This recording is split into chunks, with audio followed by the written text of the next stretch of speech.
जी बिल्कुल, स्मोक के पेश नज़र निगरान पंजाब हुकूमत ने 9 नवंबर इकबाल डे के साथ साथ 10 और 11 नवंबर को भी मुख्तलिफ अजला में छुट्टी का ऐलान किया है। निगरान वज़ीर आला पंजाब मोहसिन नकवी का कहना है कि रवां हफ्ते जुमेरात अतवार तमाम सरकारी और निजी अदारे और तलीमी अदारे बंद रहेंगे। 9 नवंबर की छुट्टी का वफाक हुकूमत की जानब से पहले ही ऐलान कर दिया गया था। स्कूलों दफातर में छुट्टियों का इतलाक लाहौर डिवीज़न, गुजरांवाला, हाफसाबाद और वज़ीराबाद पर होगा। मार्केटें भी इन्हीं अजला में बंद होंगी।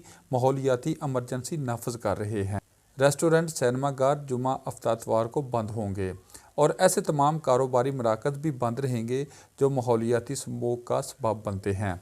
जबकि हाई कोर्ट ने भी वाज़ेह अहकामात जारी किए हैं। जिस इलाके में फसलों की बाकियात जलाई गई वहाँ के डिप्टी कमिश्नर के खिलाफ सुने बगैर तौहीन अदालत आयद की जाएगी। जबकि अलीपुर चट्टा की जैली चौकी जाम के चट्टा के अहलकारों ने अदालती अहकामात की परवाह न करते हुए चंद रुपयों की खातर अपनी निगरानी में फसलों की बाकियात को जलाने की हामी भरी हुई है, जिसकी सोशल मीडिया पर टिकटॉक भी वायरल हुई थी। ऐसे राशि मुलाजमीन की मौजूदगी में कानून की पासदारी कैसे मुमकिन हो सकेगी। शहरियों ने अरबाब इख्तियार से मुतालबा किया है कि बरवक़्त इक़दाम किए जाए ताकि शहरी इस मौजी बीमारी से महफूज रह सके। कैमरामैन उवैस नवीद के साथ नवीद भट्ट।